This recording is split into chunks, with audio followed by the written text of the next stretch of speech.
Video ini hanya untuk mereka yang punya logika. Bagi yang tidak punya logika, skip aja. Seorang mantan pejabat Mahkamah Agung ditangkap. Dan gara-gara itu, kita sekarang layak bertanya, apakah kita bisa percaya ada keputusan Mahkamah Agung yang diambil secara adil dan objektif?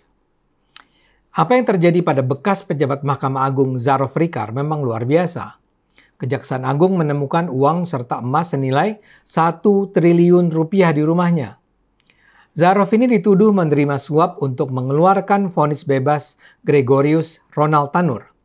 Zarof bukan hakim, tapi dia sudah mengaku sebagai maklar kasus alias perantara yang menghubungkan pihak tertuduh Ronald dengan para hakim yang mengadilinya. Karena dugaan itulah rumah Zarof digeruduk Kejaksaan Agung. Ternyata Kejagung menemukan kekayaan berlimpah di rumah Zarof. Ada uang tunai rupiah, ada uang tunai mata uang asing, dan emas. Tentu saja uang itu bukan cuma datang dari kasus Ronald Tanur, melainkan akumulasi hasil gratifikasi alias suap yang diperoleh Zarof sejak dia masih menjadi pejabat MA pada 2012.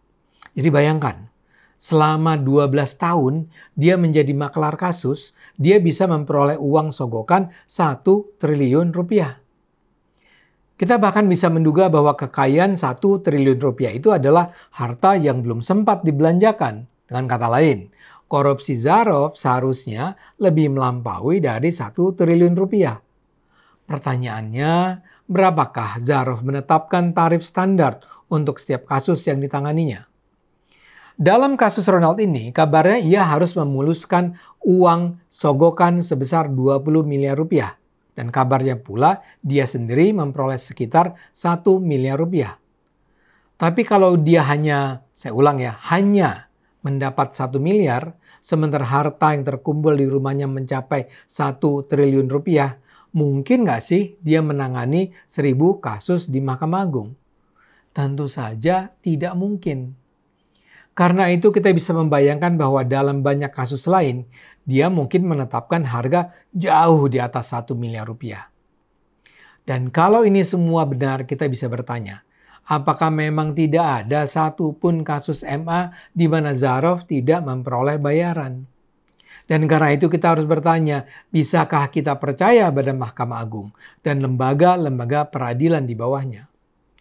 Terbongkarnya korupsi raksasa Zarof terjadi gara-gara blunder keputusan hakim di Pengadilan Negeri Surabaya dalam kasus dugaan pembunuhan oleh Ronald terhadap kekasihnya, Dini Sera Afrianti, pada Oktober 2023. Di sana, di Surabaya, kasus Ronald ditangani tim hakim yang terdiri dari Erintua Damanik, Mangapul, dan Heru Hanindyo.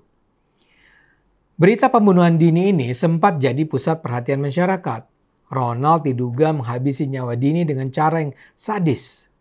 Pasangan itu bertengkar di bawah pengaruh alkohol. Ronald bukan hanya memukul Dini, tapi juga melindas Dini dengan mobil yang dikemudikannya. Dini tewas dalam keadaan menyedihkan. Untungnya seluruh adegan itu terekam dalam CCTV. Kasus ini juga menarik perhatian karena Ronald adalah anak dari politikus Partai Kebangkitan Bangsa asal NTT, Edward Tanur. Jaksa menuntut Ronald dihukum 12 tahun penjara. Tapi pada 24 Juli 2024, Hakim Erintua, Mangapul, dan Heru mengeluarkan keputusan yang mengejutkan. Mereka membebaskan Ronald. Dalam sidang putusan, Ronald dinyatakan tidak terbukti menganiaya dan membunuh Dini.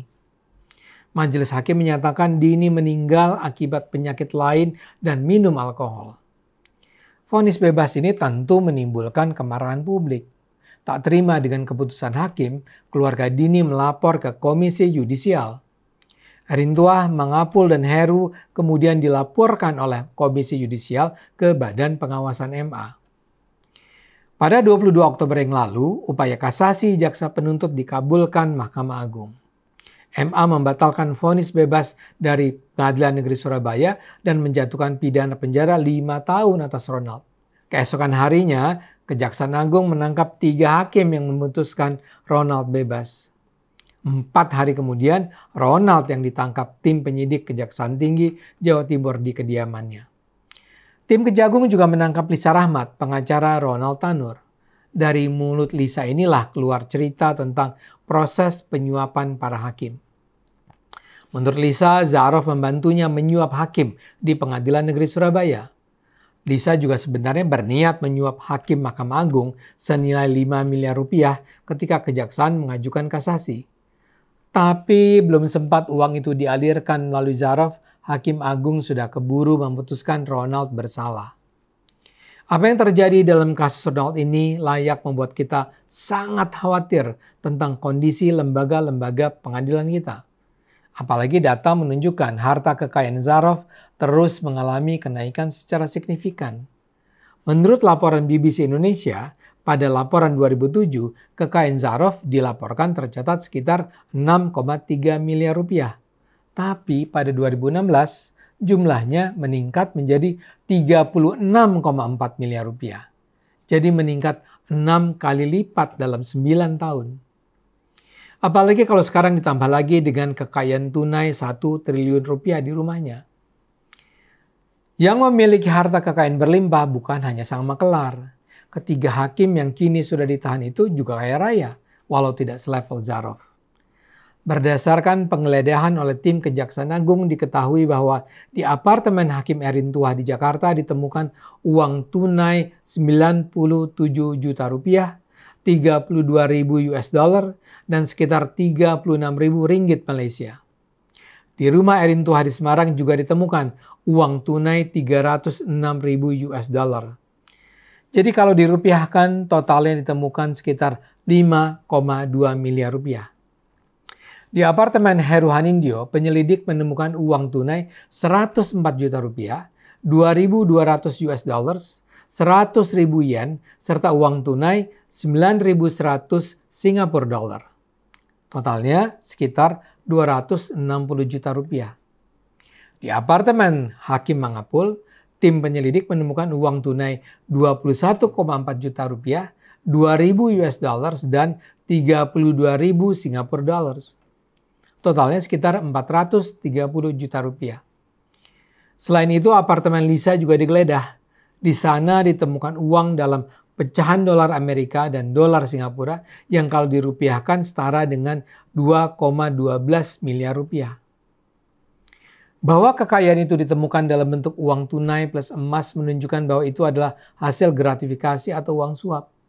Bila uang sah, tentu bisa dikirimkan lewat bank. Masalahnya pengiriman uang lewat bank semacam itu mudah untuk diidentifikasi. Karena itu pemberian secara tunai adalah pilihan yang lebih tepat.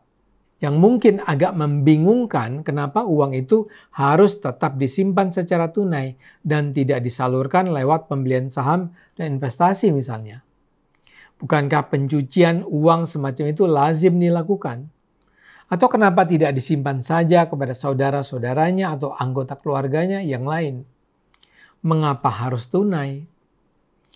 Dalam kasus Zaroff, uang itu adalah hasil pengumpulan kekayaan melalui gratifikasi selama 12 tahun. Bayangkan, selama 12 tahun. Dan selama 12 tahun, uang itu dipertahankan dalam bentuk tunai. Saya tidak paham mengapa dia menyimpannya dalam cara semacam itu. Tapi mungkin yang lebih penting adalah ada berapa makelar seperti Zaroff di Indonesia saat ini? Ada berapa hakim seperti Erin Tuah, Mangapul, dan Heru lainnya di Indonesia saat ini? Seperti saya katakan, kasus ini membuat kita semua layak ragu apakah ada keputusan hakim di Indonesia yang benar-benar kita bisa percaya. Kalau aliran dana penyuapannya seraksasa seperti yang terbaca dalam kasus Zaroff, lantas adakah hakim di Indonesia yang bersedia menjaga integritasnya dalam mengambil keputusan untuk menegakkan keadilan? Korupsi oleh hakim ini memang menjadi salah satu tantangan terbesar Indonesia saat ini. Pemerintah Prabowo, DPR, dan lembaga kehakiman harus mengambil langkah bersama untuk melawannya. Sebelum turun dari jabatannya, Jokowi sudah menandatangani peraturan pemerintah untuk menaikkan gaji hakim pada 18 Oktober. Kini, langkah awal ini harus dilanjutkan dengan rangkaian kebijakan yang sistematis, tegas, dan terarah untuk menyelamatkan pengadilan kita. Ayo gunakan akal sehat, karena hanya kalau kita gunakan akal sehat, Indonesia akan selamat.